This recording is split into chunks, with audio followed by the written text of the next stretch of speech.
Hello and welcome to Sidequest. This is our weekly video game show here at Geekverse. I am your host, the elusive target, Dylan Muss, and I have with me the V of the GAs, Taylor Field. How are you doing, Taylor? I am doing very well. We also have the draconic. We have the draconic Kirklin Patzer with with us. How are you doing, Kirklin? I'm so happy to be here. Thanks for having me. Yes, I wanted to say. So your name, the V of the GAs here, presumably Video Game Awards. That's the one. You, Kirkland, and Travis. I keep seeing you guys with the VGAs. They're not called the VGAs. They're called the TGAs. They're not called the Video Game Awards. They're called the Game Awards. So the That's so VGA. I think they used to be called that. The old version, or it's a different thing. But I find that funny whenever you guys call it that because I mean it's close enough, but technically not correct. So, I think the just V wanted to just call you out pops there. more like in my mind. Like it Oh, just it definitely seems like a does. more awards type certain. I totally agree. I feel like Jeff Keighley's probably like, video game award. That sounds childish. Let's just call it the Game Awards. That sounds more epic. But thank you guys for joining me today. We are going to be talking all about the Game Awards, not the Video Game Awards, that were hosted last week on December 12th or 9th or whatever heck day of the week that was.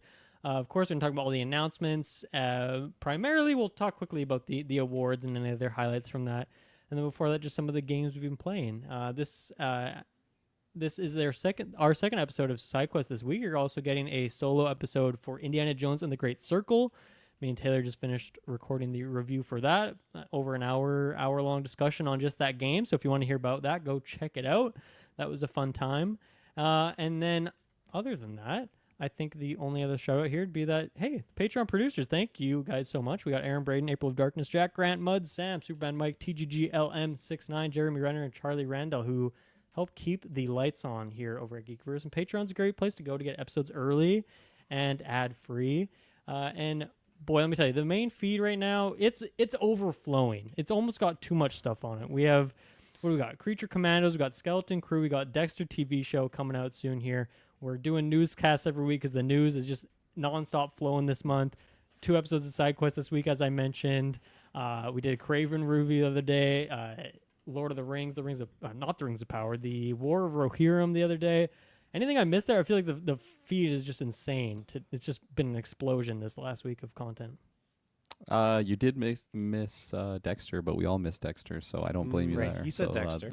This week. I did say it, but I think it's the episode's not out yet even. So Yeah. I mean, we It's don't a want to fair shout shout out out. too much. Fair soft shout out. September but 5 as well. Don't forget that review from Kirkland Exactly. Patzer, Yes. so.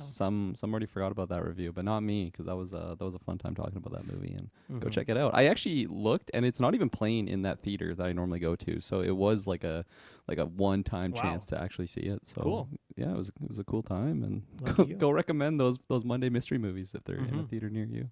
Mm-hmm. All right, sounds good.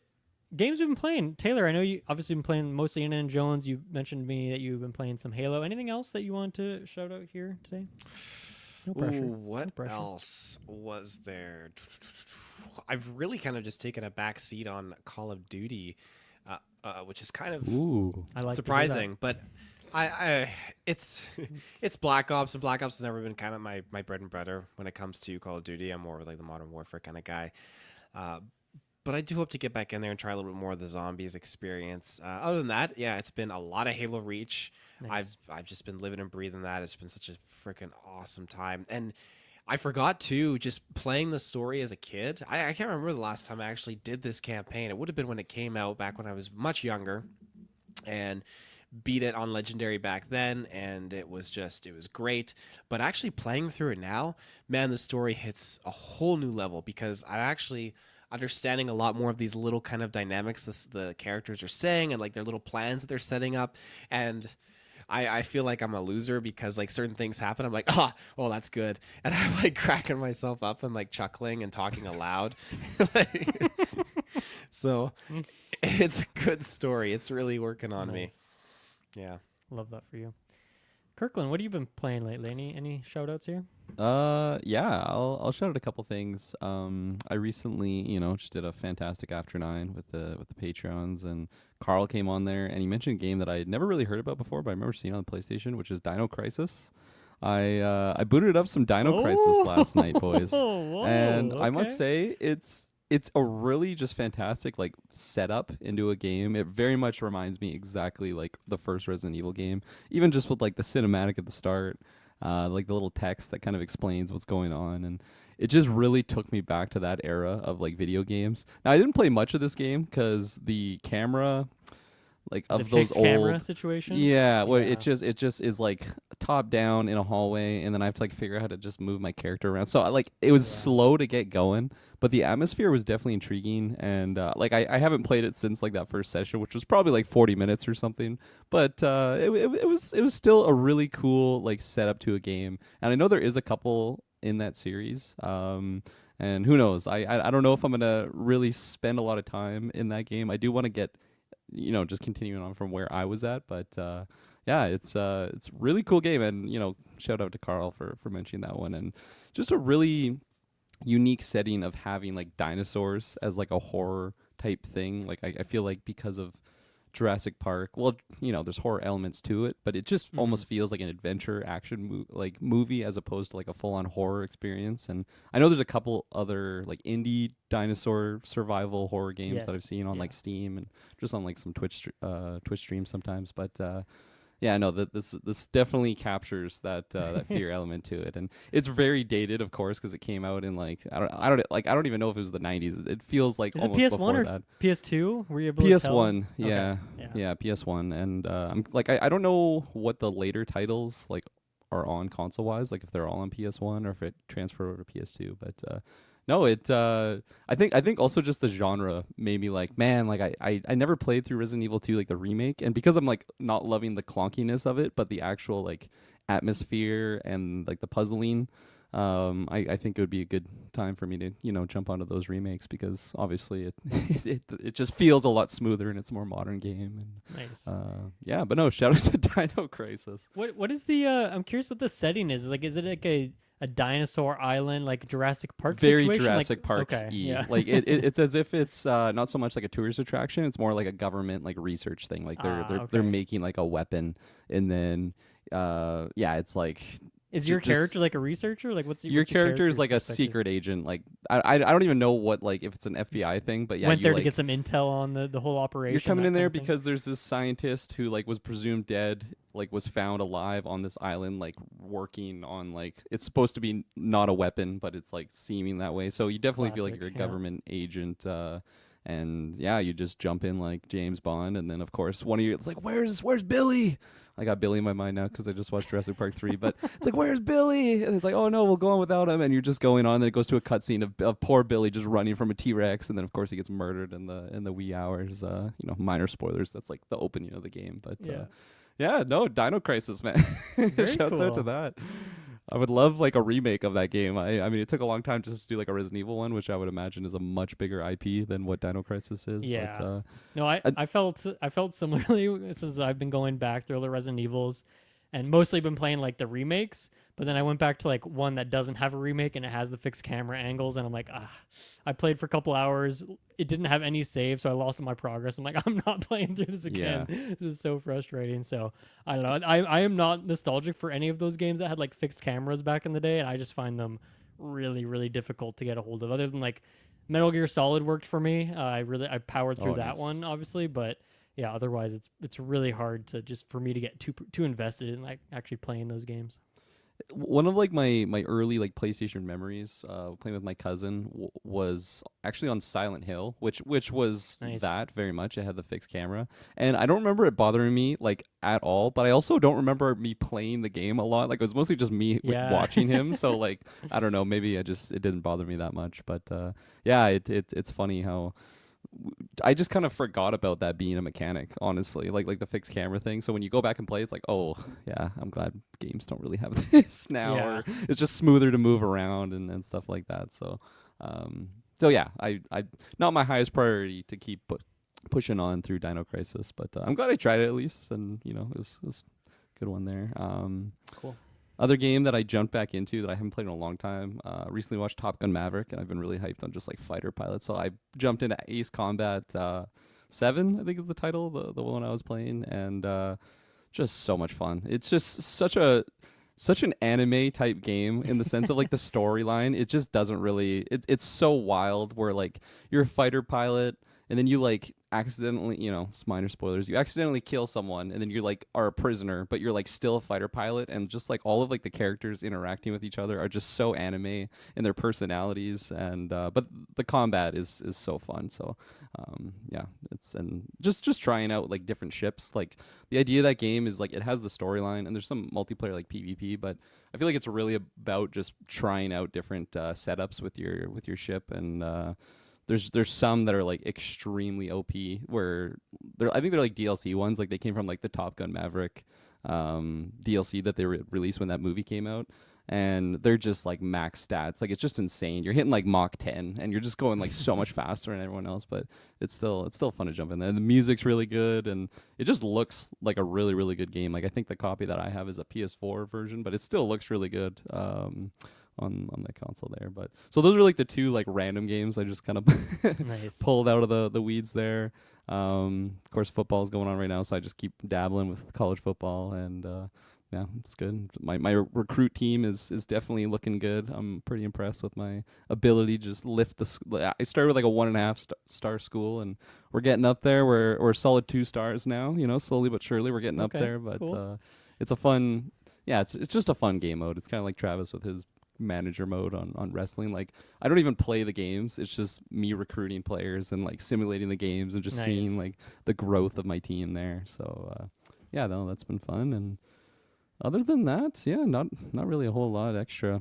Zomboid, that's always a fun one to talk about. Just Yes. yeah, I've officially purchased the game, so I'm excited I to saw. jump in there with you. Yeah. Definitely now that we have, we both got some time off over the holidays, we gotta plan a time to jump in there, because especially now that like I think even just explaining the game to other people makes me realize like how much of the game I actually know and how much of the game I don't know. Because like ask me a question, I'm like, man, I have no idea. Like I've never interacted with that mechanic, just because that's not really my play style. But I've been focusing a lot more on like the mechanic side of the RPGing and just like souping up my cars and really focusing on like gathering car parts and just pimping out my vehicles a lot more than like usually you just find a car. It's like, okay, this one works. That's good enough. But I didn't even realize you can like really like just upgrade it. It's maybe I'm getting inspired by your Pacific Drive review you gave me, Dylan. But yeah, no, it's such a great game. It's so fantastic. Major learning curve, definitely. So it's not the easiest one to recommend to everyone. Like it's definitely a more extreme, just sandboxy survival game in that sense. But yeah, no, it's great. Nice. Good to hear. Yeah, I have a couple mentions here. I mean, quick shout out here to Astrobot, which, I mean, such a big flex. Like, it took home all these awards at the Game Awards, including Game of the Year. And like same day, they released a update, which is like a bonus, like Winter Wonderland level essentially, which was like a fun, very sandboxy level where like you get normally each level has like one specific power that you're getting, but in this one you get to like use all of them and kind of mess around with them in like a very sandboxy sort of way. And then they added some like new bots in there. It's funny. There's a lot of people who are not complaining, but being like, oh man, like, they have so much great PlayStation IP, like the history books in this game, but like there's a few that are missing. And I feel like some of the ones I heard people complaining about were like added in this. And the ones I really enjoyed were they added like a Spider-Man and a Miles Morales bot in there, Nice. which is very cute, very fun to have that in there. So I went through, played that level, was really fun. Still playing, yeah, a bunch of Pacific Drive. I think I'm near the end of it now. It's ended up being like, I'm close to 20 hours. It is a lot longer to get through it than I thought it would be, but hey, I'm still playing it, still really enjoying it, so that's good. And then lastly, I just had a couple Hitman shoutouts, because that's just the only thing I want to play. Like, I'm trying to play some things, get ready for Game of the Year and all that, play some of these newer 2024 games, but I just want to always play Hitman. I've really been on the grind right now of trying to get some new outfits and costumes, because I don't think I've shared this with you, Kirklin, but like when I started playing again on PS5, because I own the game there, when Freelancer mode first came out, the game was also on Game Pass, so I played a bunch of Freelancer on Xbox, but now I'm back on PlayStation because it's not on Game Pass anymore. And you can do a one-time save transfer, so I transferred my PS4 to my PS5 save, and it didn't work at all. I lost all of my save progress. 200 levels, 120 hours so worth sad. of like save data just vanished, which for Freelancer mode doesn't really matter because it's like its own standalone thing. The only thing you don't have is like suits you unlock from the main game, which is purely as a cosmetic thing. So it's sad for sure. I was pretty bummed out, but it's such a fun game to replay or do things in different ways that I've just been having fun going back through some levels and like beating things again. And like, I actually kind of forget about like how you do this, how get these clues in this one level, or I'm going back to Sapienza, Kirklin. I'm like, how do you destroy the virus again? Like, I know there's one or two ways, but like, I'm sure there's a bunch of ways that I'm forgetting. So it's fun to kind of just revisit some of these levels. That's kind of the silver lining, I guess, of all this progress that I lost. But one of the things that I found, Kirklin, is like there are, especially for some of these like suit unlocks, there's like different versions of like some levels that exist. Like I know there's like a Marrakesh like night version that's pretty cool.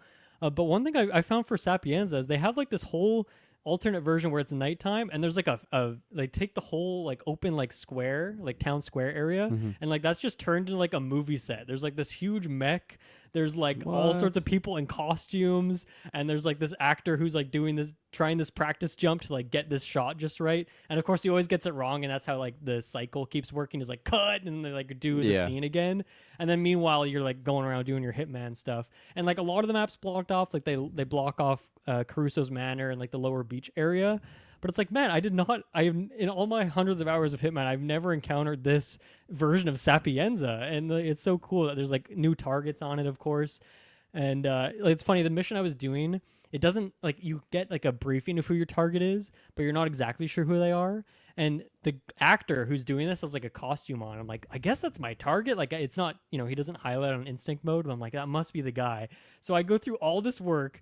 Like I'm messing with the wiring. I'm messing with the fire. I'm messing with the jump pad that he goes on to make it so he flies through the mech and will die on impact. I do all these things to fuck with this and set up the perfect assassination. Kill the actor, find out he's not even the target. So I just went through all this work to take this guy out. There must be like another mission you can do with that setting where you take out the actor. But it took so long for me to set up all that stuff, and it didn't even end up working out, which was hilarious. And then I later found the actual guy. He was in like a building nearby. I took him out and got out of there. But yeah, there are a few of these maps, like a couple that actually have like a Christmas variation set up where there's like Christmas lights and all this stuff. So once again, I'm just like amazed at how much depth there is to this game. Like I mostly just did like the main base game stuff and then like a bunch of freelancer, but I feel like there's so much of this bonus contracts and arcade mode and all these other things that I haven't really engaged with yet. But yeah, definitely go check out that bonus Sapienza thing, Kirkland. It's like really worth checking out. Just like so the how do you get variation that? from Sorry, the main game. is it just like an unlock?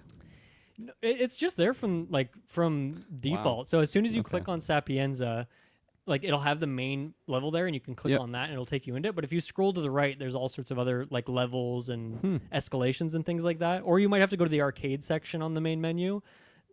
So yeah, you might have to do some digging around to find it. But yeah, there's all sorts of, some of these missions have like, I don't know, 7 or 8 variations. And on top of that, there's like community made ones like S-Bubs we were talking about on After 9, I think. He made some. I went and played S-Bubs' levels, which was fun to do. So yeah, like it's crazy how much depth to this game, and I'm still discovering after like hundreds of hours in it. So shout out to Sapienza. That was a cool mission variation. Especially that it's like a type of game that if you would have asked me like a decade ago, like this type of formula for the Hitman series, it's like that's never gonna work. That doesn't make any sense.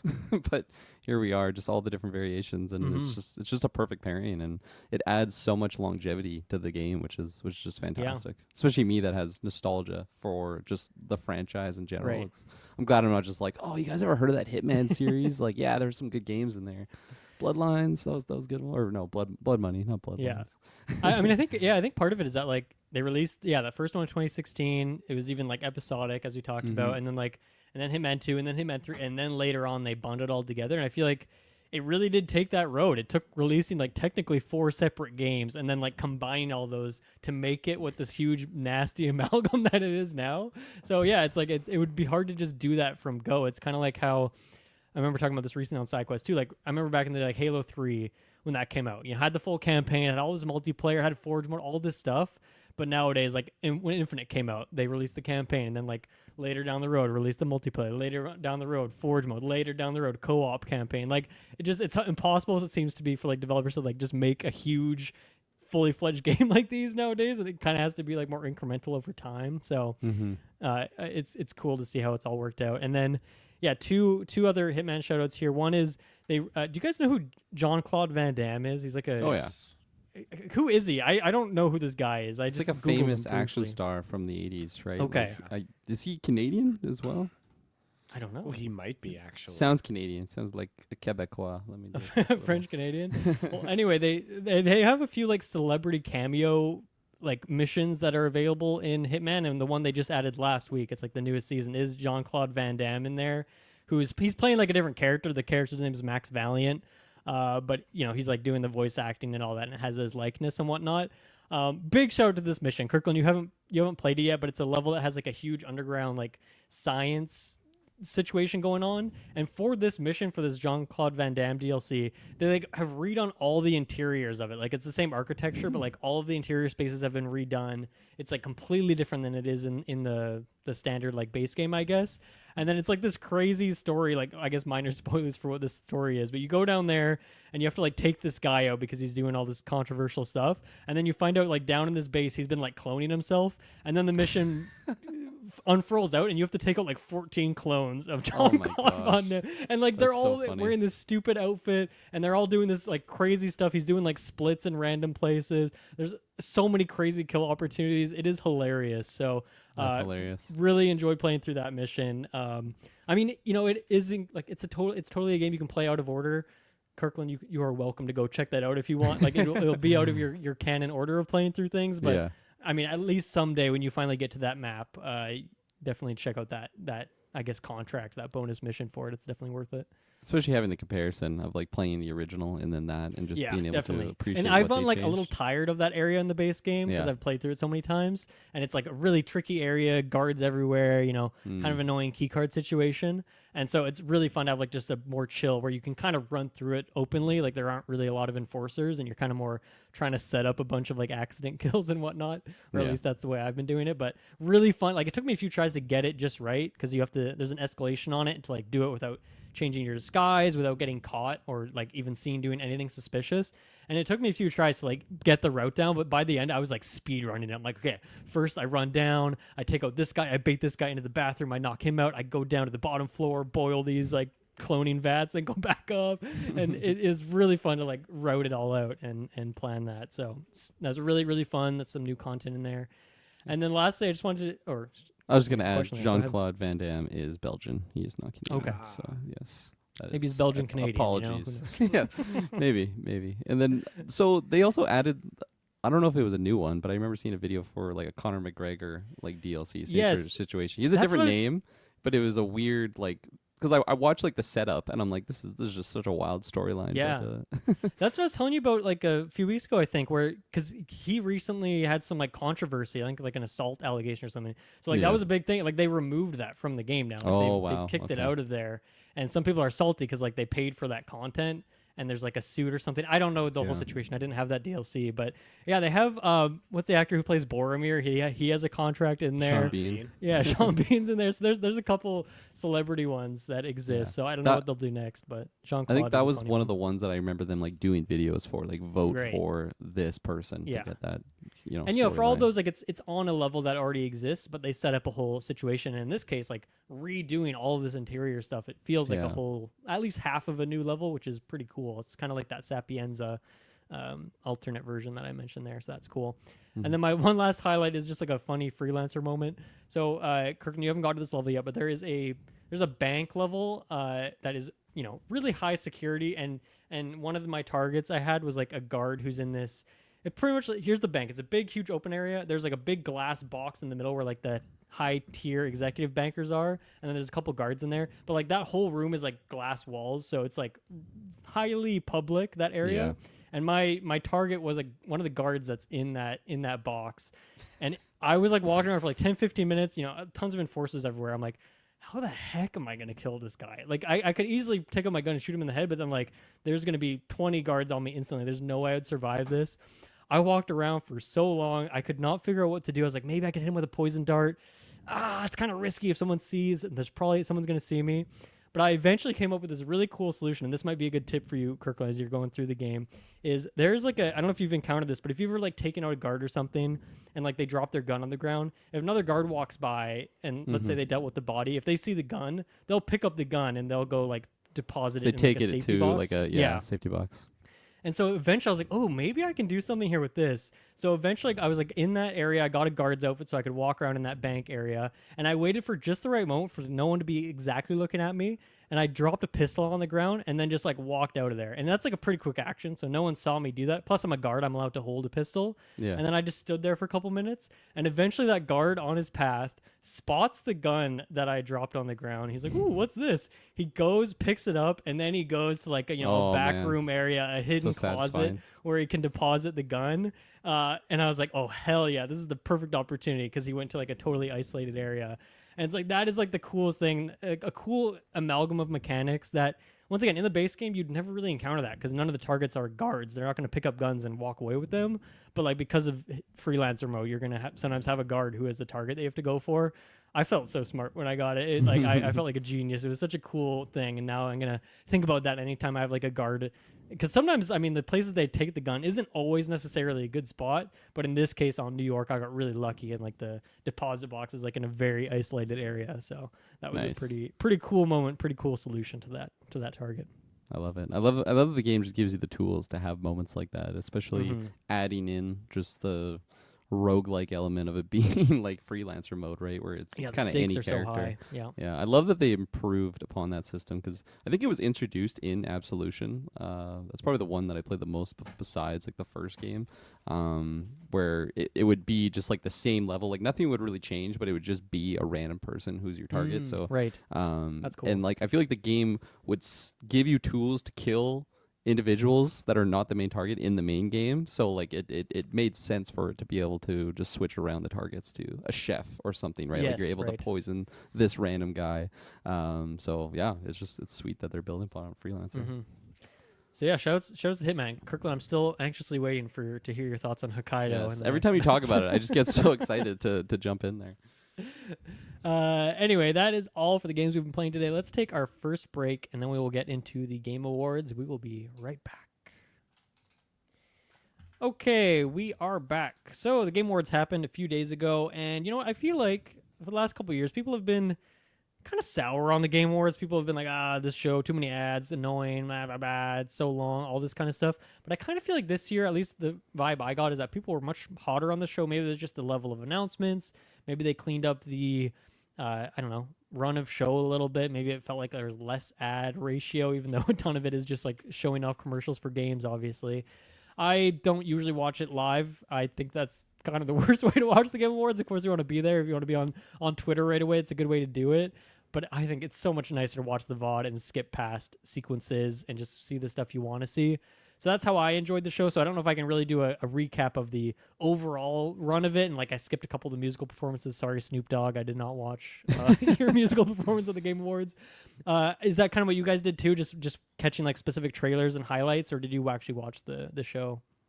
No, yeah, I was probably like one of the cheesiest way to do it. I just looked up the trailers that I wanted to see, and then I did like the IGN breakdown of like Nothing everything that wrong was with shown, that. and I'm Yeah. like, there you go. I got what I needed. I didn't see Jeff once, so I apologize. You know, he didn't make an He had a cool appearance at suit. my I liked Game his Awards. I like Jeff. He's a nice guy. Like I respect what Canadian. he's doing for the Game Awards. Yeah, Unlike exactly. Shout out Jean-Claude, to- he is in Unlike fact yeah, Canadian. Jean-Claude, fake Canadian. You know, he told me once he was Canadian, liar. But yeah, not Jeff. Yeah. Yeah, I pretty much did the same thing. Just Nice. scoured to see, okay, what are the hot topics here? What is the list of trailers? And went through the trailers and did an overview as well. There wasn't anything that we had before where a random guy just comes up on stage where he's not even part of the team and starts like talking. Yeah, I think they hopefully will never let that happen again. Hopefully they got the Okay. security to lock that down, and hopefully that kid is banned because yeah, that's not good. That's scary stuff right there. Yeah. Yeah, I think in terms of the show, there isn't really. I think there's only two things I wanted to highlight. One is they had a sequence when Todd Howard was upstage with Troy Baker, who's the voice of the Indiana Jones and the Great Circle, and they were talking for a little bit. I like Todd Howard's joke. He was like, you know, they have an award for best indie game, but they should have an award for best indie voice, and that's you, Troy Baker. You know, this cute little thing. I thought it was funny. And then of course they brought out Harrison Ford, who, you know, is funny because he's just a grumpy old man. And it was so funny. He comes out and he's like the one who's presenting the best performance award along with them.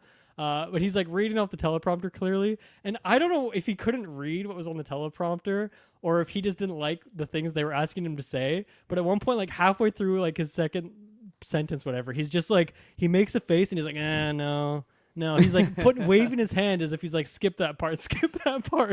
You guys should definitely go check out. I'm sure it's just like a YouTube clip you could find.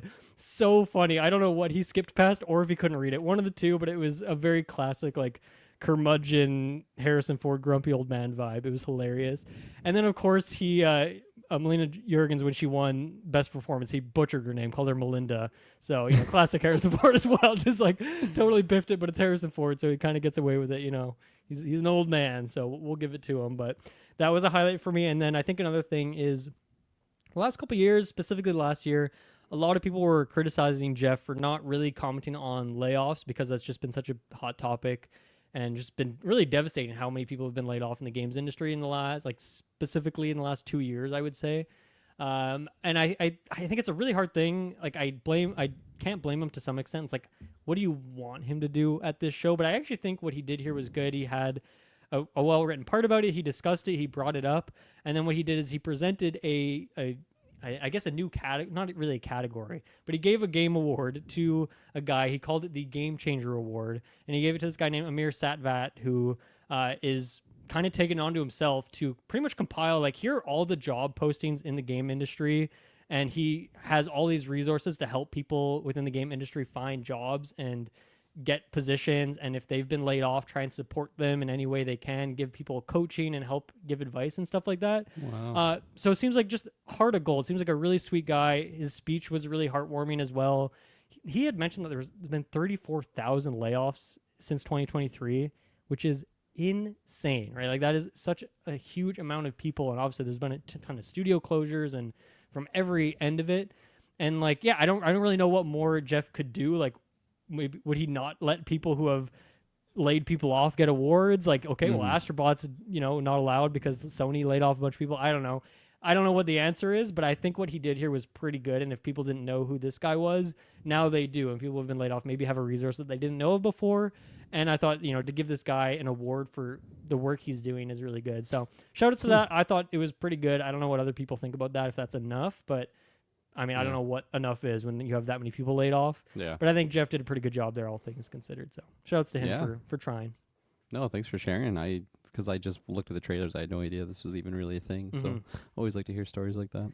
Yeah, and I'm sure a couple other people in their award speeches maybe commented on that. Like I saw there was some controversy around, I forget his name, Sven something or other, like the studio head of Baldur's Gate 3.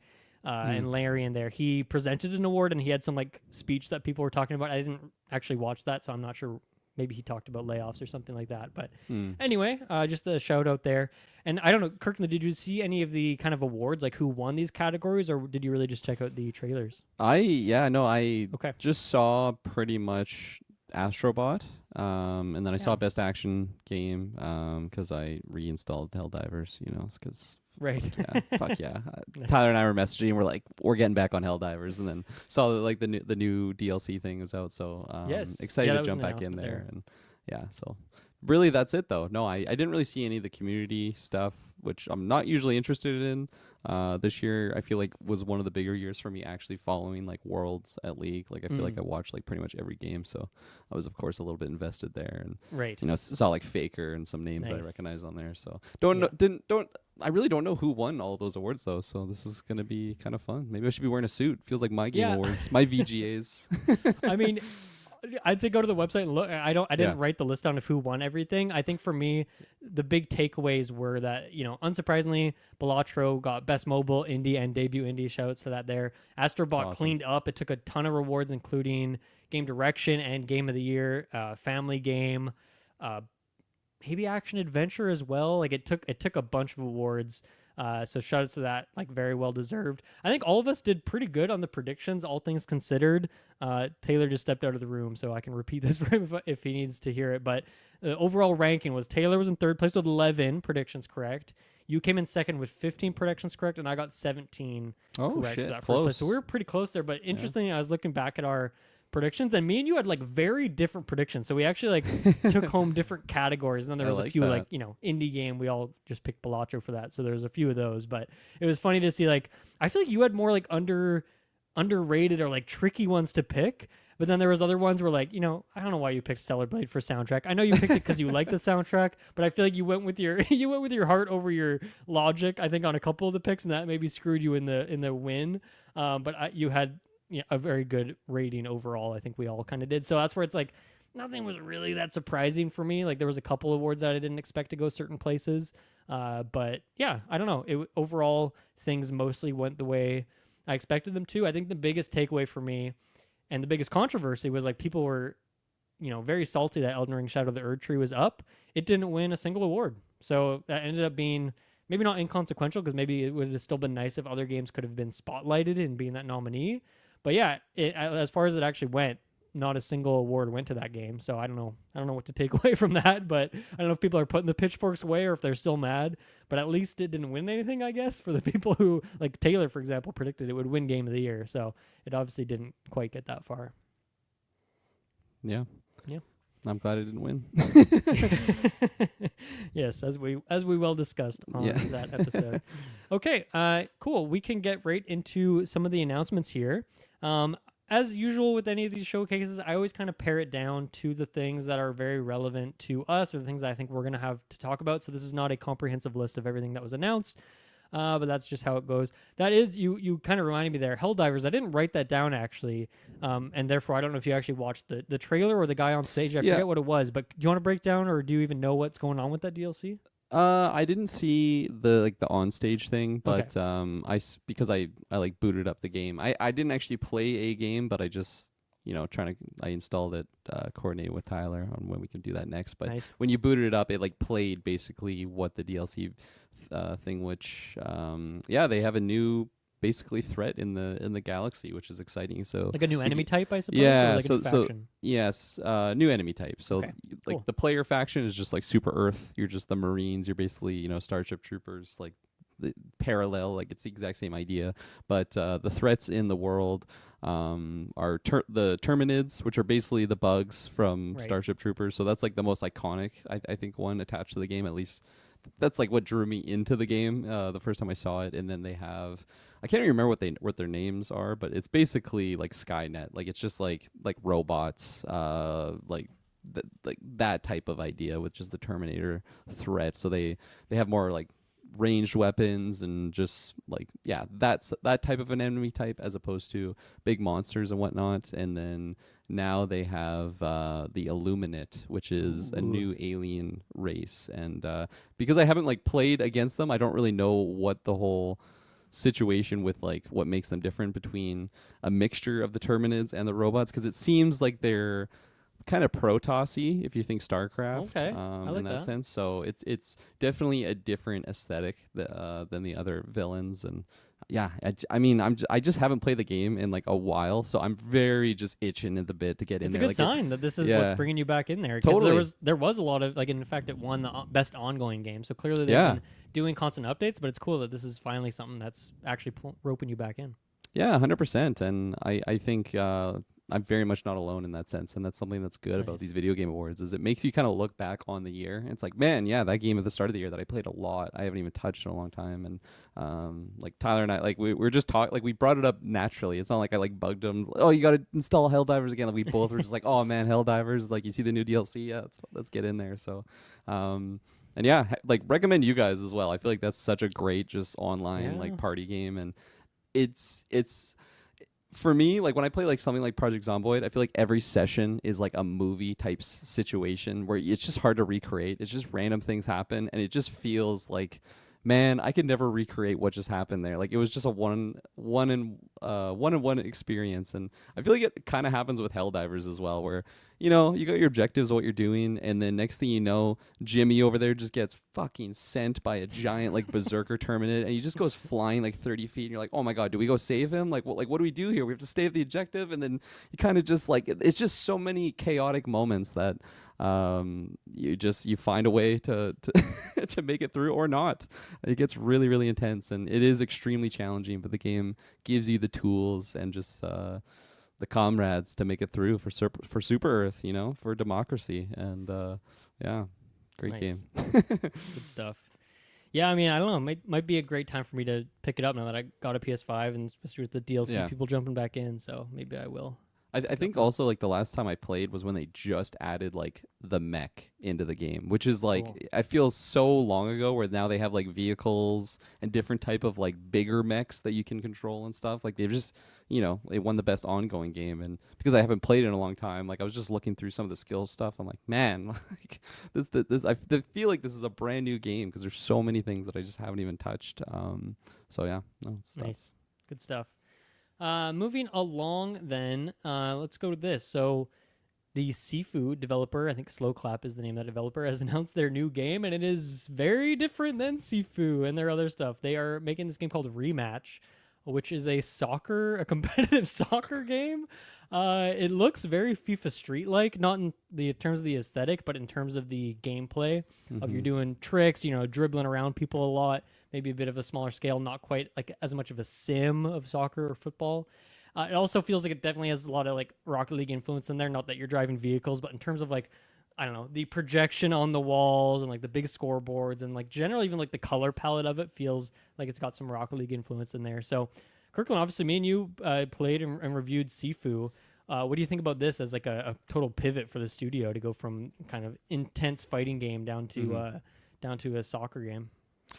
Very surprising. I didn't realize that until you just mentioned that now. It's funny because there was there's another trailer. I'll have to get the name of the game, and it made me think of Sifu. Just like there's a character kicking ass, and there's not much to it. Like it's a very teaser like trailer, and I'm like, man, is this Sifu too, or is this from that studio? So it's funny that you're telling me, they're here. It's just a completely different type of game, and I really like this little gameplay snippet here. I think my time with FIFA is kind of done. Like I used to be a massive FIFA fan. Like I feel like I got like pretty much every game, and like that would be my console game. Like that's the only thing I'm really playing. That and probably MW2. Like those would be like the two games I would cycle together. And yeah, no, it's just the game has been really bad lately, and just not.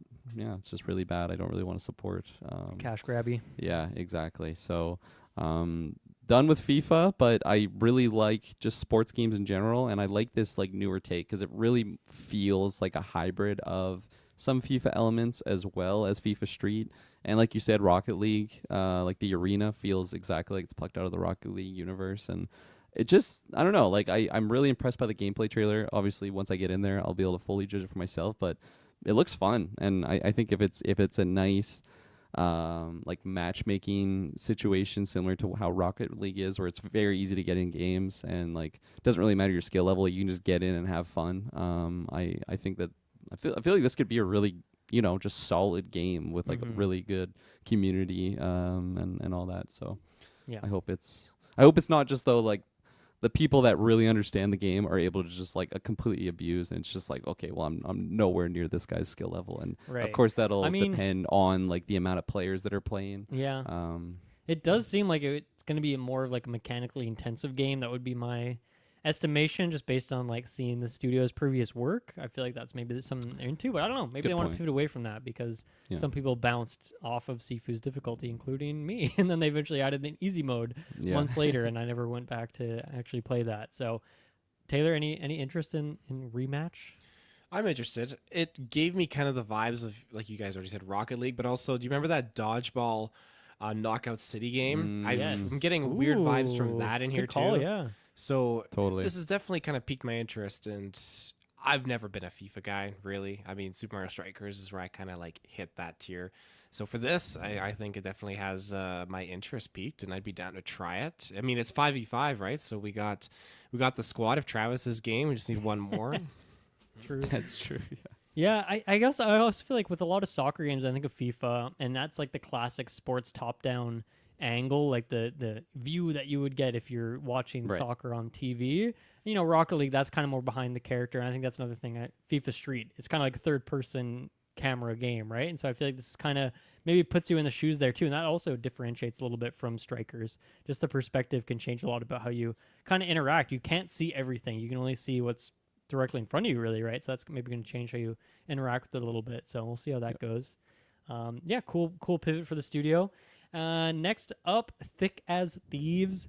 This is my description of it. I don't know how anyone else would describe it. It's like first person character heist multiplayer game. It looks like an immersive sim situation, but like mixed with multiplayer, which is not a typical combination. But this the creator of this, or creative director, whatever it is Warren Spector, who is kind of known as like one of the big names in the immersive sim realm. He's I believe the creator of Deus Ex, worked on System Shock, Ultima, Thief, which are like the original immersive sim games pretty much. And he's kind of worked on all of them. So obviously you got a good name there. I don't know what he's done super recently, to be honest. Like those are kind of more earlier titles I think that he worked on. But yeah, I don't know. In one way, this is like, okay, Kirklin, I know you love your Dishonored and Prey and Deathloop and all that stuff, so this seems up your alley. But then also over to Taylor, I feel like this is kind of like a multiplayer-y type thing that you would be into. And obviously, like Assassin's Creed, heist, stealing, breaking into stuff seems like your cup of tea. So I don't know. What do you guys think about this? This kind of seems like maybe a game for all three of us, or you two. I don't know. What do you think? Very much reminded me of like Dishonored right away, and just those Arcane titles that I played. Doesn't look like as smooth as maybe, like Dishonored 2, where it just feels so buttery. Like I just feel like some of the animations or movements that I had seen in the trailer looked not the most, I don't know, refined, but I don't really want to judge it, just off the initial trailer. But I think it was one of those things where I was just liking it the more the trailer was going along. I would imagine those are like the character classes, or just maybe like the individual characters that you would be playing. And I like the idea of it being maybe like a more cooperative experience. I don't know so much if it's just straight up PvP, because it seems like that's the trailer. They described it as PvPvE. So I think there's elements of. Okay. The way I take it is like you and other people are trying to break into the same place and steal the same thing.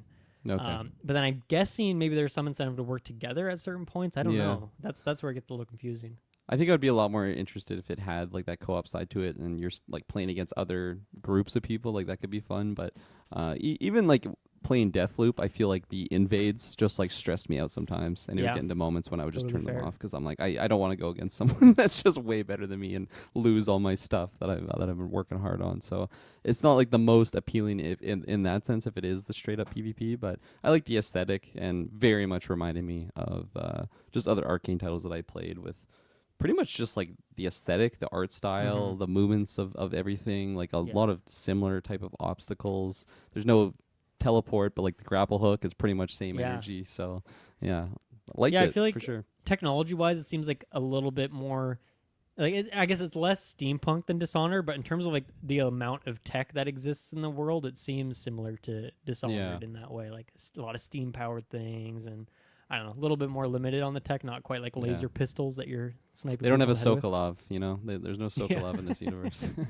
Not that we know of. Who knows? Could right. be Maybe it's a baby. Yeah. How about you, Taylor? Do you think this is a game that you would be interested in playing? If it is PvP, I don't need that kind of stress in my life. Right? That's just, if I'm doing a mission and then all of a sudden I see like, oh, who's this person sneaking over here? Oh my God, there's another one over here. Like 3 more guys. Like, oh, I can't handle this. That's so stressful. Like the mom in Hereditary. You just someone's crawling on the roof. That's one of the characters, Mom in Hereditary.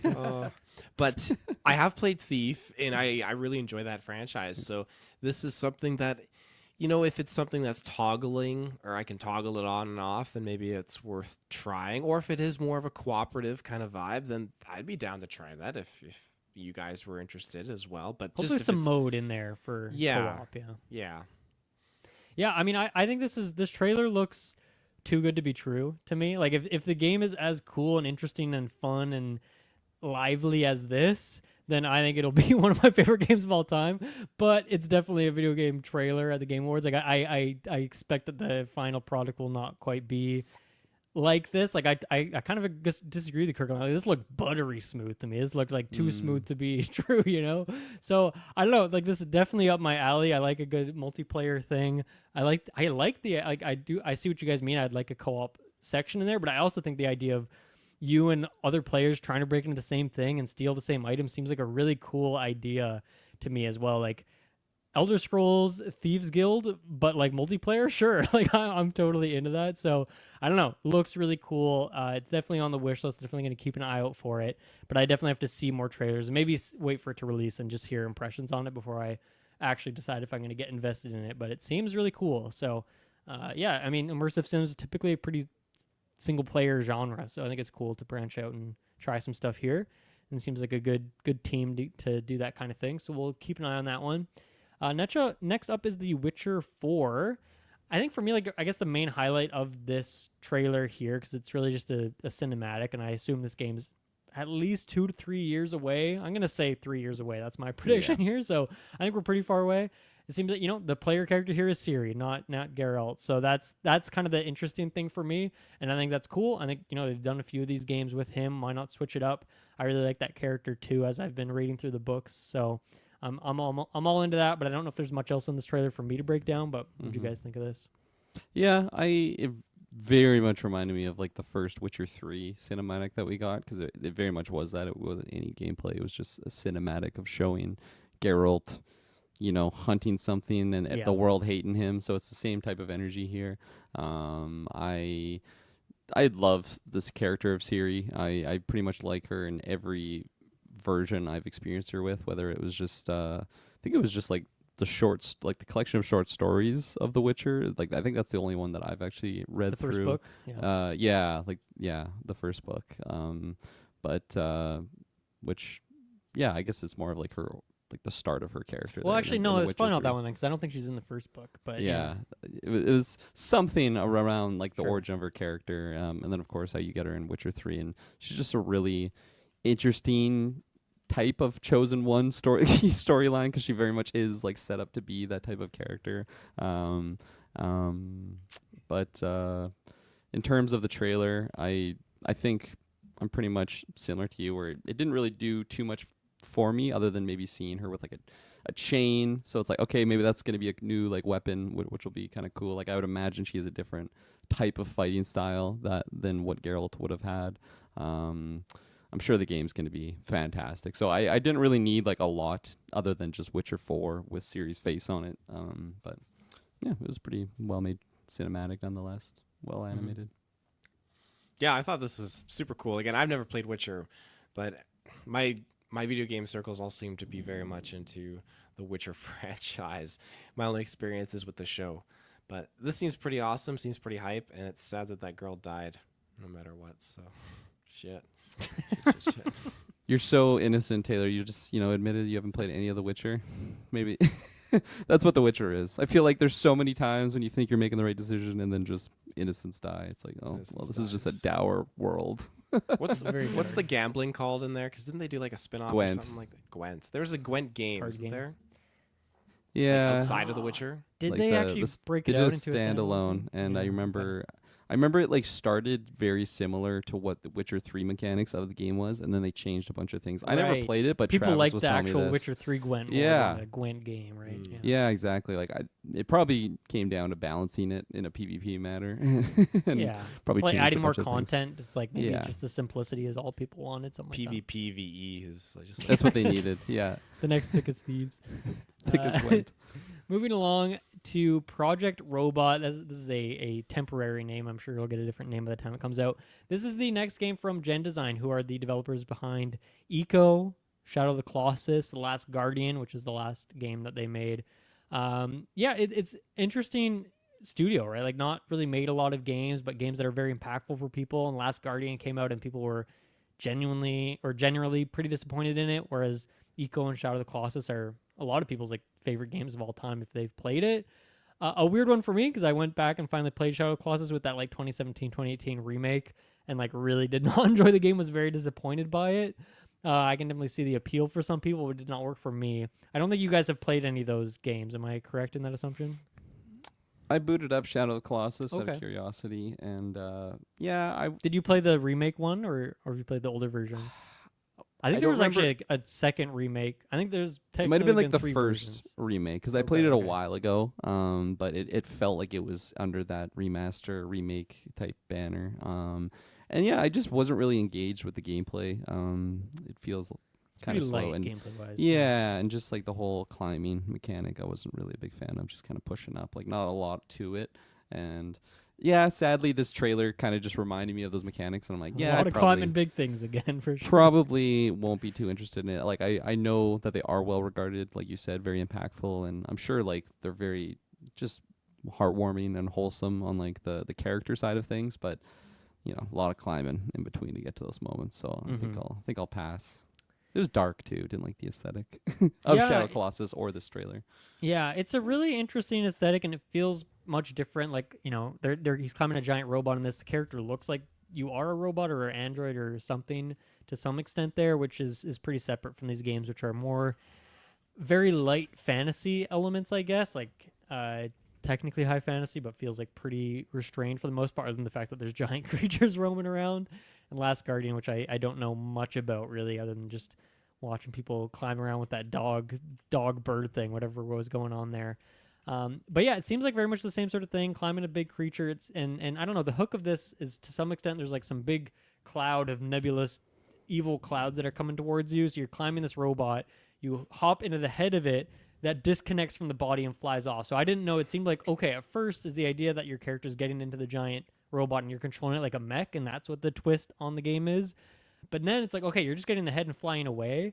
And I can't tell if like the head is like that's going to be, because I feel like all these games always have a companion element to it. Like in Eco, you're traveling around, you're like saving a girl, a princess, I think, something like that.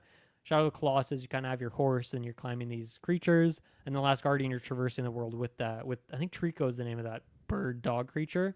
And so, like, I don't know, is it the fact that you're flying around in this robot head? Is that, like, where the companion thing is? Or is that just, like, part of this sizzle reel trailer thing and just kind of more setting or showing the setting? So, I don't know. I'm intrigued by the concept of it, at least. I kind of like the tone of it. But I think the fact that I didn't like Shadow of the Colossus and I still have to go back and play Eco and Last Guardian, I don't know if I would be picking this one up.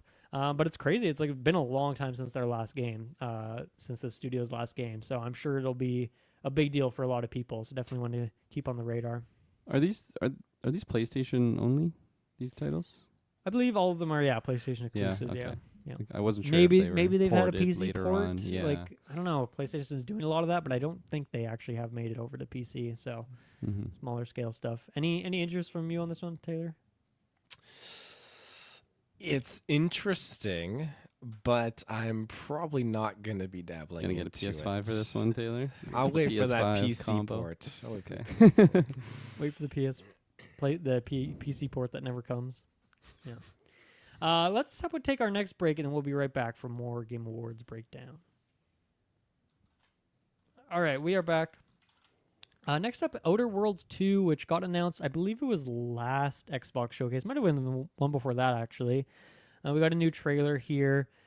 This trailer did not work for me, and I think the reason is because it kind of is doing the same shtick as the reveal trailer had, which is like, we're doing a sequel, and we're making a parody of like, oh, sequels are dumb, and look, we're doing a sequel, we're selling out, and like making all these jokes. But I feel like they did that with the reveal trailer, and like this trailer's just like doing that again, but like with different jokes, and I didn't really find it very funny. In fact, I found it a little like grating. So I don't know, that it's not a great sign, I think, in terms of maybe what the tone of this game is going to be. Outer Worlds as a game is one that I definitely soured on when I did like a second playthrough of it, played through like all the DLC, and it just felt like much smaller than it felt the first time playing through it. I like it enough, but I guess I'm not super duper psyched on the sequel. I'll definitely play it. It'll be a Game Pass day one thing, right? So I'll definitely be checking it out. But I don't know if it's top of my hype list. And really, in terms of this, I can't really tell what's like new here. You know, new locations, a couple new weapons, but mechanically, I don't know if there's much different. I don't know if I really expect or want anything. I think just more of the same, but new story, new setting, maybe a little more expansive, a little better like combat feel. Those are the kind of things I'd hope for. I think maybe the biggest surprise for me here is that they dropped a 2025 at least year window for this, which is surprising to me because like Obsidian is also releasing Avowed next year. That's coming out in like February or March or something. So I'd be surprised if they keep this release date and release two Obsidian games in the same year. I'm sure they'd be a few months apart, but that's like one that's just crazy that Obsidian. I mean, they have different teams within Obsidian, but pretty crazy output if they're able to do that, especially because they release like Pentiment on PlayStation this year. Grounded was not that long ago. So yeah, they're just pumping games out like crazy. Really the workhorse for Xbox over there. But any thoughts on this one? Taylor, you played some Outer Worlds, right? You played the first few hours of that game, right? We we reviewed that first one together actually. This the comedic level of this one, I cannot recall that first one being so humorous, at least on this front. Because when I watched this trailer, I was like, "Man, this feels like a Borderlands, Guardians of the Galaxy kind of aesthetic kind of thing going on." And I I don't say it's remember pretty the first one being consistent, to like be that. honest, with the first one. Like maybe the Okay. trailers are just a little bit more over the top for the sake of it being a trailer, but I don't know. It is a pretty jokey game and very much like corporations are bad and like Mm-hmm. making jokes about that and kind of over the top, not super Mm-hmm. realistic, I guess. So Yeah. it seems pretty Okay. consistent for me, honestly. The guns seem pretty cool. Like there was one that Yeah. shot like these live aliens onto the guy, and they were like eating him, which is Right. pretty funny. So there's a lot of cool, different, creative weaponry in here, which is pretty neat. It's probably not going to be a day one launch like play for me, but it's definitely something I will get around to just put my toes in the water a little bit and see what it's like. Nice. Nice. Yeah, I really don't remember seeing the reveal trailer at all. So this trailer really worked for me. Actually, like Okay. the comedy was fresh for me. I hadn't seen and never played the first game either. So I think a lot of it was just new for me overall, and just seemed like a fun type of game. Like it reminded me of I think it was Rage 2. They had a trailer that was like just it looked good. Like it just really good gameplay that was shown. It just looked like fun game to play, and I think this one hit that for me. And yeah, I like the joke of another sequel. I like the Fallout 3 sequel, New Vegas. Fallout 3 Like, too. Yeah. yeah, that one worked for me. So yeah, overall it was nice, but don't really have much attachment to the franchise in general. But pretty sure the first game's actually on the PlayStation catalog. Oh. Unless I saw it. Yeah, 'Cause that it's game came out Xbox. before the Xbox acquisition, so it was released on Oh, okay. PlayStation, and then I don't know if it's on the catalog, but yeah. So yeah, if I'm not mistaken, it is on there. I'm just by this trailer and you saying that it's pretty similar, vibe of what the first game is. Who knows? Maybe I'll boot it up and give it a Yeah, try. I mean, I think my first playthrough, I really enjoyed the game, and it was more on the second playthrough. Yeah. It was just a bit of a slog to get through, I guess. It's not a super long game as far as like RPGs goes. It was like 20 hours or something like that. So, Nice. and there's a couple DLC packs out there as well. Next up is Split Fiction, which is the next game from Hazelight, who made A Way Out and more notably It Takes Two. And this game's coming out very soon, March 6th, 2025. Hell yes. Pretty crazy, like, release date, game coming out 3 months later. Kirkland, I know you are a big fan of It Takes Two. So is this going Yeah. to be a day one pickup for you and Shay to play through like the last one? This is absolutely a day one pickup. Yeah, I had a bit of a heartbreaking experience playing It Takes Two with Shay, where we're playing it and she's like, I don't really like this, and I'm like, fuck, like I just had so much build up. You and me, we played. No, I don't think through a lot of it, but at least a couple hours of the game. And I You're really right. liked the I story forgot and about everything that, was but we going did play on. through a bit of it. Yeah. I thought it looked beautiful too, but yeah, she was not a fan of the animation and like a lot of just the dialogue of the characters she was not vibing with. And it's also I mean, it is a game about like divorce, so maybe she was just Yeah. not into that when you were playing it fair. as a couple.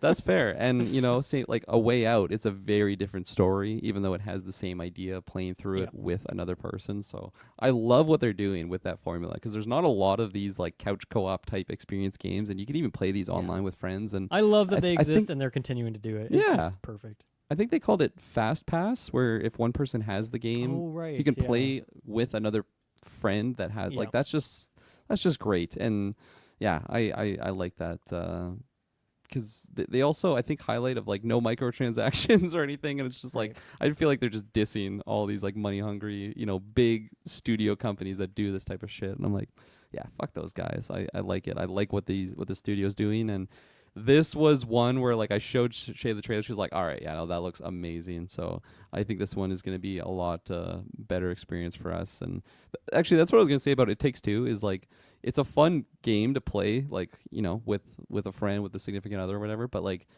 that is also a challenging game for someone that's like not Yeah. actually a gamer. Like I feel like it's a good setup for like a couple game, like you said, like the storyline is someone going through a divorce, but like finding love. Yeah. But like it's not the most simple game. Like there's a lot of like jumping and platforming and 20 like genres in the game. yeah, pretty much. jumping and dashing. Exactly. There's like an arcade fighter element from what I remember, and it's Yep. just a lot of stuff. And I think if you really love the aesthetic of what the game is and the story, it makes you want to get better and like actually like play the game. So Shay's favorite thing ever is How to Train Your Dragon. She loves Fourth Wing and those books, like Iron Flame, which was like just dragon story. She loved Game of Thrones. As soon as she saw like the dragon area of what this game was, she's like, all right, yeah, I'm sold. It looks amazing. This looks so sweet, and it's just like, I feel like it's another game that could win Game of the Year, honestly. I love what the studio is doing, and I just want to support them as much as I can. I feel like I'll be buying all their games, no matter what happens. It's good to hear. Yeah, I mean, It Takes Two was in fact the Game of the Year winner in 2020, I believe it was, the year that came out.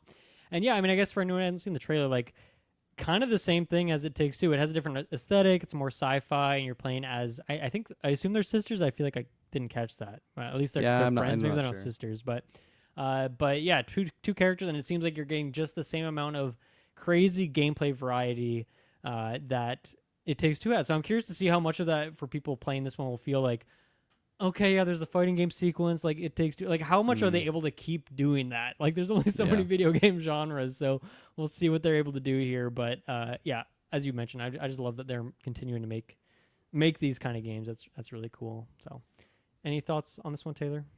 It Takes Two is a game that I really wanted to try with Madison, but I know it's as you said, Kirklin, it's definitely a little bit like kind of a challenging experience. And I think when you guys were playing it, I can't remember if both of you were, but you guys were streaming it back in the day. I was watching streams for it, and it was something that was really engaging. I really wanted to play it.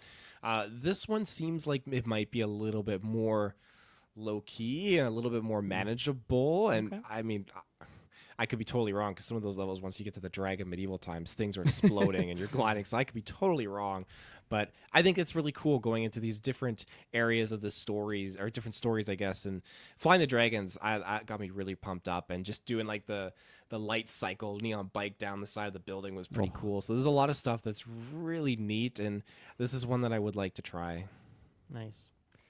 Next up for me is maybe one of my highlights of the show. It was Black Frost, The Long Dark 2 is the next game from Hinterland, who I think are a Vancouver developer, actually. So they're right here in my city. But yeah, the sequel to The Long Dark, EA Early Access, is coming out in 2026. So this game's pretty far off.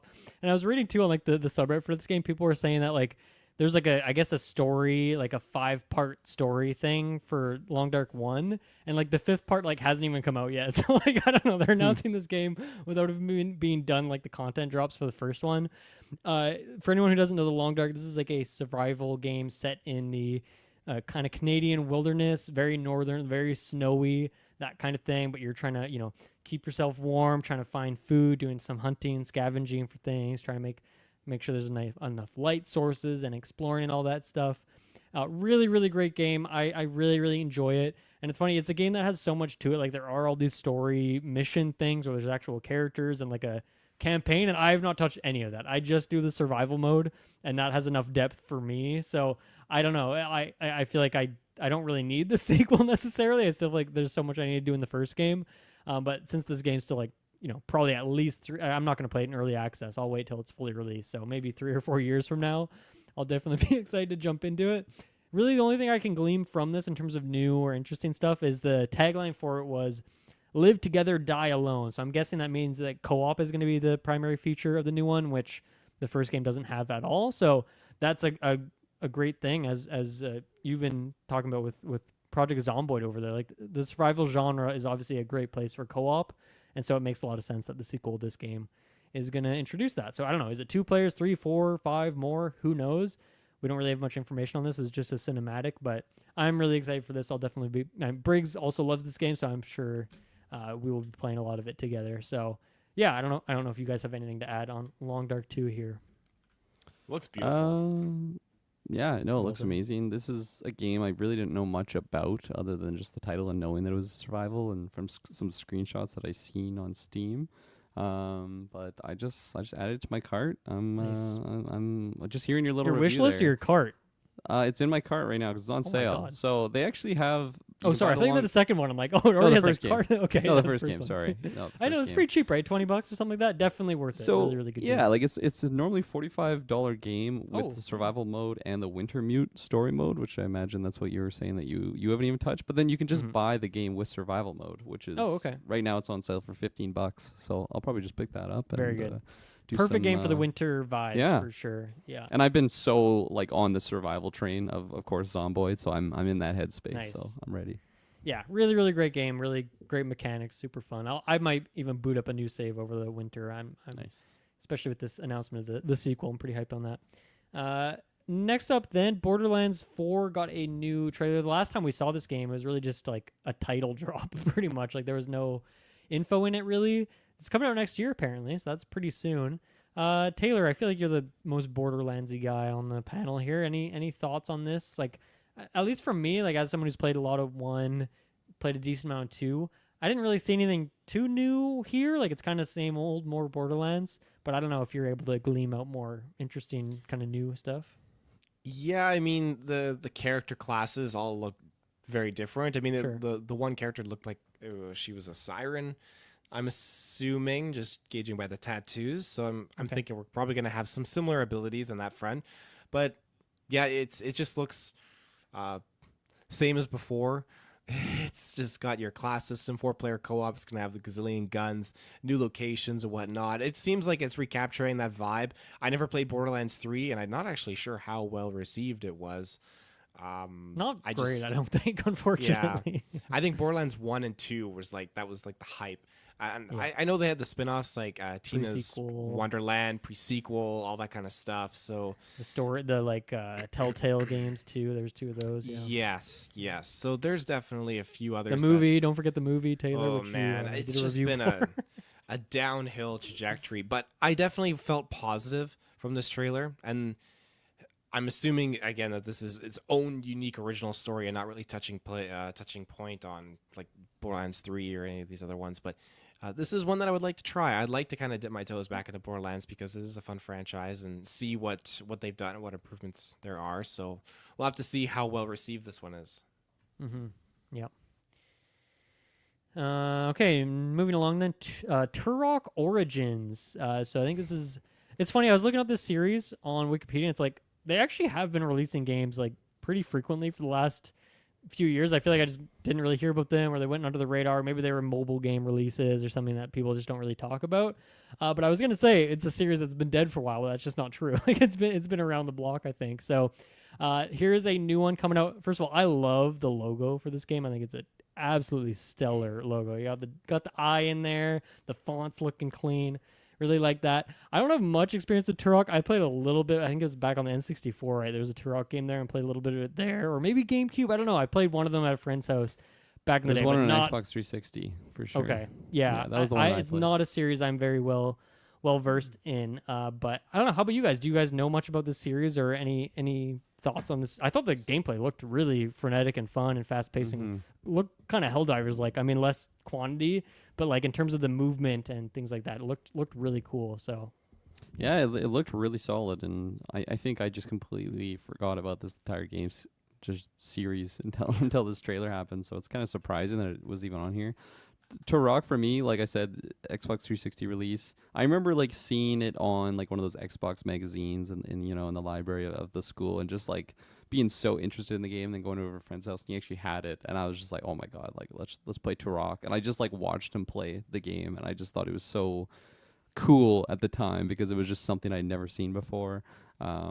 Again, like brought up Dino Crisis earlier, just like any like Dino type like action game, or just like Dino focused game is intriguing, especially for a kid that's just interested in Jurassic Park stuff like that. So but yeah, I thought just judging this on its own, I thought it looked really, really good and just different than other games that we've kind of been seeing lately. So I imagine it would be just like Xbox release. I don't know why I think that. I just attribute it to being an Xbox. I assume type it's on everything. I don't sphere. know. Let me see if I can find out.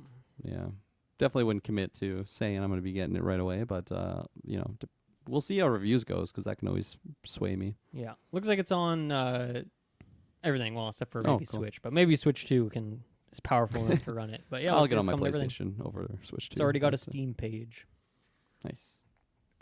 This is gonna sound shocking. I've never played a Turok game, But Ooh. the one thing, I think it was Turok Evolution. That one I've always seen throughout my life growing up. Just it's the Velociraptor like thing, like with its mouth Oh, open. Like Don't tell Kirkland that. He's not coming- gonna like it then. Yeah, No. overrated. overrated. But seeing this, I think it's great because, yeah, I mean, there's definitely a following for it. I've seen some people pretty hyped about this, but it gave me like Arc 2 vibes, and Okay. I don't know if that's a good thing. I don't think that's a good thing in my That's not a opinion. good No. And that game, I think, is coming out. That was delayed. I don't even know if it's out yet, actually. Yeah. Because who it was supposed knows? to be 2023, and then it was pushed to like end of 2024. So beyond me. But this is what it reminded me of, and I hope that doesn't stand, because them calling it Origins, I don't know how the technology fits into the story or the characters or whatnot, but it seems like they're trying to go back to square one and kind of really get some more light on this franchise, which is great because people like me that have never played it, this might be a pretty good starting point to jump in, obviously, with it being Origins. And if I can get through this, then maybe I can try some of those older ones and kind of go through the story. Or maybe this is a segue, if it does well, into a whole new continuality. Maybe they'll do a few other games in this own new narrative. So I'm excited. Nice. Yeah, it looks like Arc 2 has been just delayed, as you mentioned, the end of 2024, but that means it's not coming out this year at this point. Yeah. So that's kicked down the road, has just to be announced on Steam. Doesn't even have a date, so classic stuff there. Next up, Game of Thrones King's Road, which is a game visually, graphics are insane, but this is a mobile game, so like who knows what's going to come of this. I'm not the Game of Thrones guy, but do you guys have any thoughts on this one? I probably won't check it out unless I just randomly pick up another mobile game or something. But it's cool that it's getting games. I just wish it was more on like bigger consoles as opposed to a mobile. I'm not really a big mobile gamer besides Marvel Snap and chess.com. But yeah, that's kind of it. Yeah, I wish this was a big mainline game on consoles. Now, don't get me wrong, I've taken a liking to mobile games a little bit more over the past few years. Pokemon Go, Pokemon trading card game, Pocket, mostly Pokemon stuff. Yeah, I was going to say, what's it going to say? Pocket. It's a bit. How'd you word it, Dylan? Didn't you say it was kind of like Marvel Snap? You collect It's like cards? Marvel Snap for Pokemon, yeah pretty much. Yeah. Oh, okay. I thought you said Pokemon trading card game. Next game being just called Pocket. I'm like, Oh, what's no, Pocket? no, no. That's a cool title. All one game. All one game. Great Long game time. that you can put in your pocket when you're done playing it on your phone. But You should be doing I ads will- for them. Yeah, well, I'm gonna be keeping my phone in my pocket and not playing this on it. I can tell you that, because it's just, it looks great. It's a fun cinematic, but I don't know. What is it? Open world? Like what are we dealing with here? I don't feel like I really got enough information from this trailer. No idea, man. Maybe It's like like a that- Telltale type game, like a story thing. I don't know. It's like that Lord of the Well- Rings mobile game that they had coming out that I like literally, it was the first time I ever pre-ordered a mobile game. And then when I got the game, it was just like a Clash of Clans type equivalent. I'm like, fuck this. They had like crazy cinematics. They're like, choose your faction I and know then the choose one. your leader of your faction. I'm like, this is so cool. You choose what type of ring you're going to be having. And then as soon as you do all that, it just is like the gameplay is something entirely different. Those That's fuckers got me. Yeah. Damn. Damn. Moving along, then, just two more games here. Mafia: The Old Country, which is coming out next year in the summer, I believe. I don't know if I have much to say based off the trailer here. This game seems potentially really cool and really interesting. I've not played anything in the series. This is definitely one I need to wait for it to like come out, or for them to do like a 15-minute like gameplay deep dive. I just want to see what like a 15-minute chunk of gameplay looks like in this. Like, is it GTA like where you're driving around the city, picking up quests, like having some hijinks? If so, I mean, I guess GTA is coming out next year, so maybe I would not be sold. But like, it seems potentially interesting. But I really just don't know much about it. So I don't know. Do you guys have anything more than me on this? I played through Mafia 2. That was the one that I Right. played pretty much all the way through, and I really, really liked it. It's definitely like on par with like a GTA type story. It just felt like a GTA you can do more. So it's like, okay, Mafia 2 is a great story for like being that type of vein, like similar gameplay to what a GTA would be, but GTA is just so much more sandboxy, so that would be obviously the one that has a lot more replayability. But for just like a linear well, it's not. It's kind of open worldy, but for the most part, you're just kind of advancing through the story, not doing a lot of crazy extra things like you would be doing something like GTA. I still think it's really really well made, and I know they did that remake. I don't know if it was a trilogy or like a remastering of the I think original. it was a remaster situation. Okay, yeah.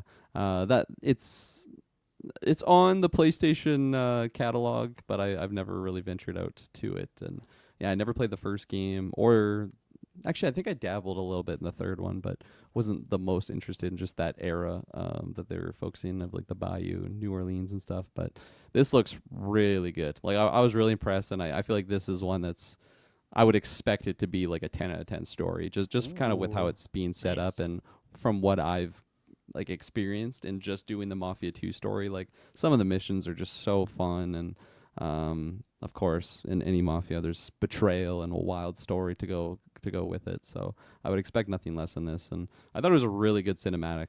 I thought it was really well made.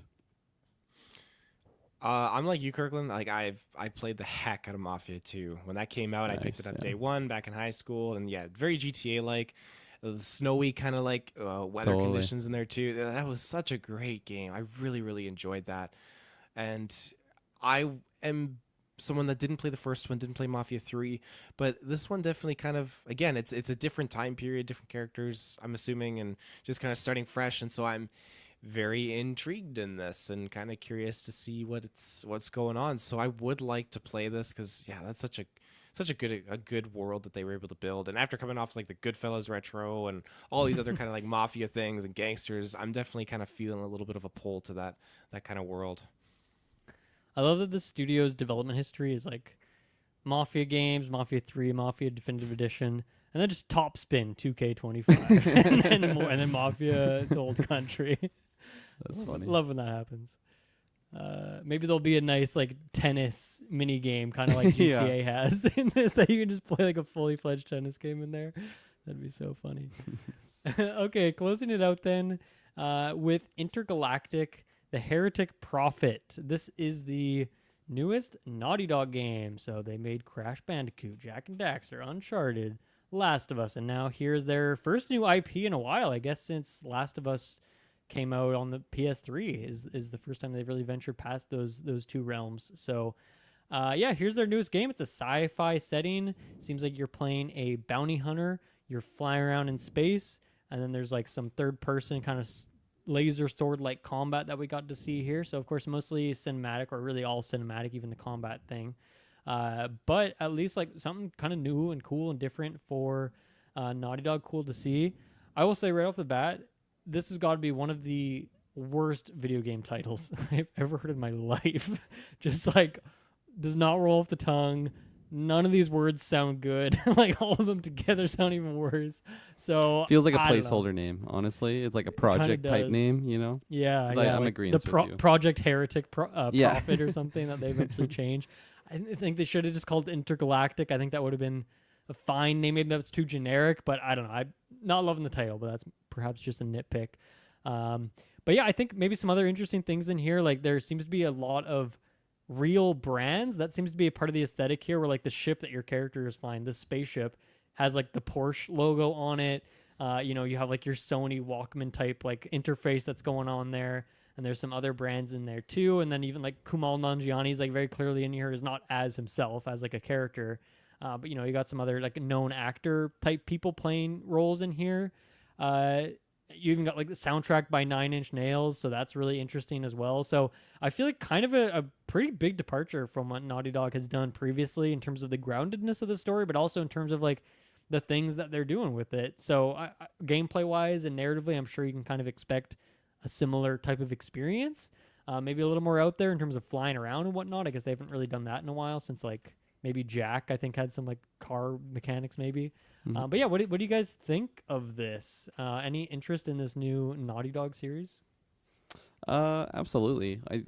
I feel like Naughty Dog is, although I haven't like just like adored all of their titles in the sense of like replaying them and just like time sinking a lot of time in them. They've always kind of bounced around in my my history of gaming. Like I feel like I've pretty much played every Naughty Dog game at least in one way, shape, or form, and maybe not all of the Uncharted titles, but you know, I've dabbled in Uncharted. Mhm. Uncharted 2 was the one I really sunk a lot of time into, but it's just a studio that is just like, I just trust that it's going to be a banger. Like I feel like I didn't really need much from, like, this could have been a straight up teaser, which it pretty much is. You don't really see a lot of gameplay till like right at the end, and even then it's not like, I don't think that's gameplay. It feels very cinematic-y. But I think something that I really am interested in from this, and I will say, like, I'm definitely hyped for this. This is I think this is a really cool reveal. It's a very different type of game and world that they've kind of done in the past. Like, they've dabbled in the sci-fi sphere, but this just feels like a more human type of sci-fi sphere, whereas Jak and Daxter, it's, you know, they're like rodents. It's same sort of thing with like Ratchet and Clank, right? Like there's not really a lot of human characters in those stories, whereas they actually have like human, like real world actors doing the mocap and having their face in there. So yeah, I think this is gonna be a banger.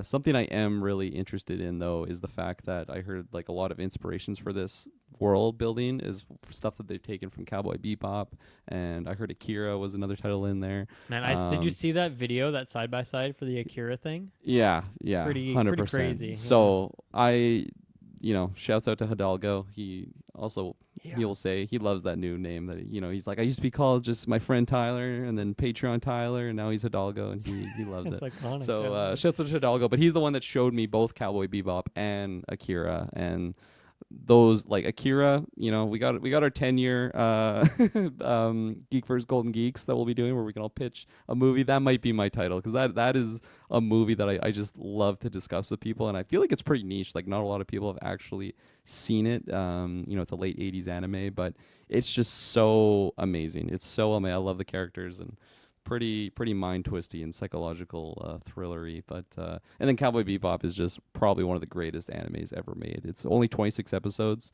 It's not like a long show, but it is just so phenomenal. It is so amazing. I love the soundtrack in it. It's just all the characters. So if it's anything of like stuff that they're pulling from that, which obviously they name drop both of those, I'm in. I'm probably day one on this. Like, this is probably Nice. going to be an amazing adventure, and I really didn't need much other than just the details that I've heard kind of not on the screen. But yeah, I think it's awesome that, you know, Naughty Dog's here, and they got a great track record. I think it's gonna be a big one for sure. Mm-hmm. Yes. There's a lot of Naughty Dog games that I've not played, but Uncharted, I remember that's the reason I bought my PS3, was to play through those leading up to the release of Uncharted 3. And I did just that. I've not played through Uncharted 4, but that Nathan Drake trilogy is just the bee's knees. I'm happy that they're doing a different kind of franchise here and creating something more sci-fi oriented like this, because visually, like, I know it's all just a cinematic, but it looks awesome. Just the story that's kind of behind this bounty hunter, and just what's going to be kind of unfolding as you go and explore these planets. And I'm wondering how much control you have. Are you flying your ships? Are you like, what kind of a sandbox are we dealing with here, with how many planets you have? It just, there's a lot of questions they still have, but it looks really, really awesome. And you know, if we get that PC port, you know, might just slide into it. So we'll see. Yeah, really good point in terms of like a setting like this, especially if you have a ship. It seems like something that would be a lot more open in structure, whereas all of their previous games are quite linear. Like maybe Kirklin, Jak and Daxter, is that like more like open platformer level, I guess, but like I assume that's what it is, kind of like a Mario thing. Absolutely. But like, since, you know, Uncharted and kicking that into The Last of Us, sure, there might be some levels that are bigger, open, have more little couple areas you can explore, but I feel like, yeah, it has been a pretty linear kind of developer. Like, there's a very level based kind of thing, so I'm curious to see if that is the case here. You know, go to this planet for this certain story beat, and then go to this next one for the next story beat, or if it is more open, especially if there's a bounty hunter angle. Can you choose what you want to go do? That kind of stuff. So it seems like a lot of potential. I mentioned the composers there, but I gotta say the music, the score in this, I thought was fantastic. Kind of mix of like some softer piano things and then like some deeper synths underneath it. Just super, super good soundtrack. And then, yeah, I mean, I feel like a broken record. I've talked about this a lot on Sidequest and other Geekverse stuff over the years, but like Naughty Dog stuff hasn't traditionally worked for me. Like, I love Crash Bandicoot back in the day, but in terms of the more recent stuff like Uncharted, Last of Us. I just find the gameplay so grating and uninteresting. I just like fall asleep holding my controller. Even if the stories are good, I just like can't get through these games. I do want to give them another shot. I want to try some of these newer like remasters that they've done, because maybe that would be nice if I can just play like a really high fidelity version. But I don't know. I'm hopeful that this could be a change in terms of the game feel, maybe something a little bit more in my wheel of things. And I feel like I really want a Naughty Dog game that I can love, because I feel like this is a lot of people's like favorite developer making their consistently favorite games year after year, and I would love to be there in that love and passion that other people have. So hopefully this one can do it for me. So I'm definitely going to give Intergalactic a chance. I don't know. I don't know if I'm gonna say I'm sold yet, but I feel like this is probably gonna be like the biggest release of that given year. So I definitely want to check it out when it comes out. I'm guessing it's pretty far away, like at least another couple of years. Like it was not long ago that they officially canceled the like Last of Us multiplayer, and so and they've done a lot of layoffs. They've done like multiple round of layoffs at Naughty Dog. So I'm guessing this game's gonna be a few years away. Who knows? Maybe at least 2 years, but probably more than that as well. Probably it's just like The Long Dark. It's not coming out for another 4 years, so we'll see what happens there. But yeah, there you go. Last thing I'll say on it is, I feel like all the Naughty Dog game, like they are different games, but I feel like yes, the gameplay has never been my favorite aspect to it, and it's definitely not where I feel like the main focus of the game is. Something that interests me though is the very last shot of this, where you have your character charging at like a big enemy with a melee weapon, and it just feels like a very not Naughty Dog like thing to have. Like Jak and Daxter, you have melee attacks, but it's kind of like a Crash Bandicoot like spin type thing. Like it's just kind of goofy and it fits the era. But the way that she just like approaches and like it could just be a straight up cinematic that looks cool. Yeah, but it just feels like something as opposed to like Uncharted, where you're hiding, like behind some obstacles and you're just kind of shooting, and it's a very like run and gun type situation. Whereas I don't know, like I imagine there's range weapons in this, but if it's like a melee focused game, like I would imagine they have some type of like concrete combat focus to it. So yeah, I'm just really interested in seeing where they go with the combat, because it's something that's always kind of, I would say is the lower. Yeah. It's not what people are searching Naughty Dog games out for. It's the story and the characters for sure. Yeah. No, I mean, good point. I mean, I feel like the vibe that section gives off is like, oh yeah, we're gonna go for a more From Software Souls like type combat. You facing off against one big enemy in like a melee combat battle. And like if they can get that right, I mean, there's tons of reference points now. So many of those games have been out now that if they just kind of copy paste and then put their Naughty Dog flair on it. I mean, Naughty Dog has some of the best like visuals and like animation in the industry. So mix that with like a action combat system like that, it could be really good. And yeah, maybe they embrace more combat heavy. Whereas I feel like Uncharted, it's kind of 50-50, a lot of exploring, traversal, and combat, and it seems like this game's gonna have that too. But even like Last of Us, a lot of like more stealth sequences versus full-on combat. And I don't know, I feel like this is definitely different from those, which are primarily like gun-based games, right? So yeah, good call out there. So we will keep an eye on Intergalactic. I'm sure we'll have a review for that. No matter, I don't know who will be on that review, but I'm sure someone will be reviewing that game day of kind of thing. So stay tuned for that. Any final shout-outs? Game Awards, anything I've skipped or missed, or any final thoughts here? Yeah, I want to shout out a couple here. I had pull up my little ones that I missed through, but the one title that I wanted to mention that I thought was by the developers of Sifu, which isn't, and it's not even a game that I'm interested in. It's just I had to look up the name because I brought it up. Is the Virtual Fighter. That trailer, right. It gave off Sifu energy of just like a character doing like a quick something, look like an old grizzled man. I'm like, man, this is like late stages of Sifu for sure. But anyways, moving on. Dispatched definitely was intriguing. I really like the aesthetic and the animation of the characters. It reminded me of a show, and just the way that the story is going, it feels like it's very much going to be set up in a more Telltale type situation. But the actual gameplay reminded me of oh dear, what's it called? It's like a police game where you're basically just like the 911 operator, and there's a story to it, but you just like are answering operator calls. They have two games. I'll pull up the title. Let me know. I'm not sure what those games are, but that sounds interesting. Yeah, I have one in my library because I played through one of them, This Is the Police is what it's called. So this is they have Okay, two I've heard games about out. that, actually. Very narrative type situations where you're going through like a story.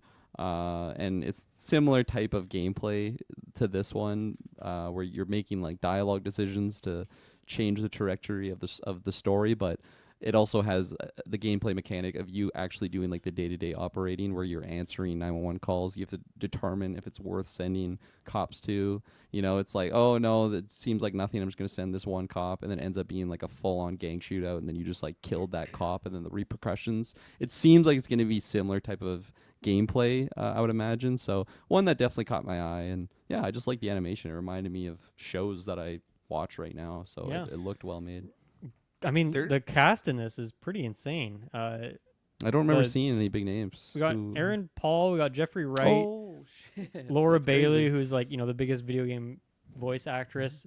Then you have some like streamer people. You have Moist Critical in there. You have Alana Pierce, Shit. Matthew Mercer. That's the guy from Yeah, Critical Role. Critical and stuff, Role. Right? So really That's awesome. crazy cast of actors here.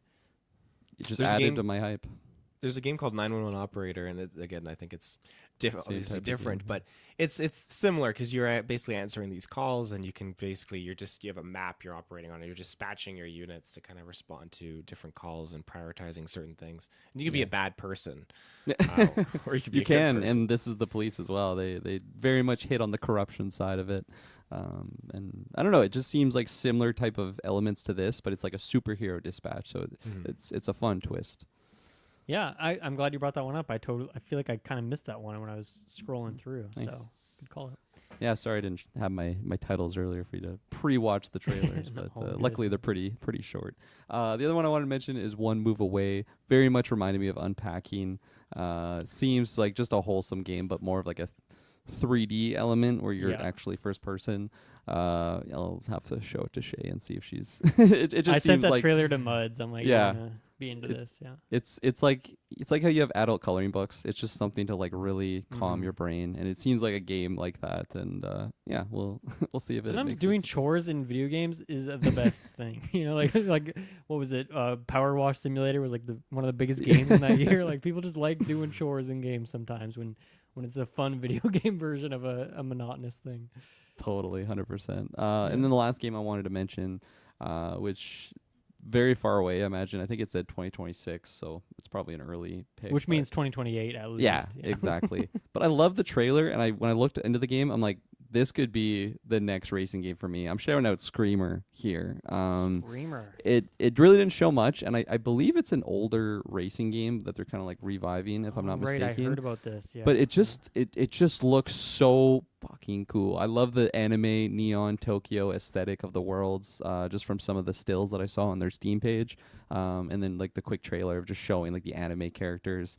I haven't played like a good solid street type racing game in a very long time. I grew up loving like the Need for Speed series, whether it was like Need for Speed Underground 2 or Most Wanted. I think that was probably my favorite one.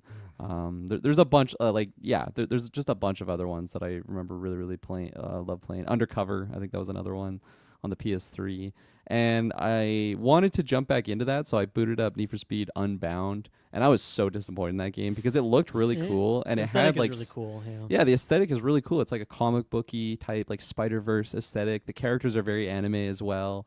But the gameplay was just so clunky to me. Like it just felt so awful to move the vehicles, which it's a racing game. If you're not enjoying playing racing the vehicles, you're gonna have a bad time. And then like I have F1 2021 because I'm just an F1 fan, but that's such a different type of racing game. It's like a sim where it's totally not Need for Speed. And so I don't know if this game is like that. And again, it's 2026, so it's probably 2028 as we just mentioned, years away. But definitely one that I'm gonna keep on my radar because if it's what I am picturing in like perfect situation in my mind, this could be one that really pulls me back to the genre. And yeah. We'll see. Hell yeah. Sounds good.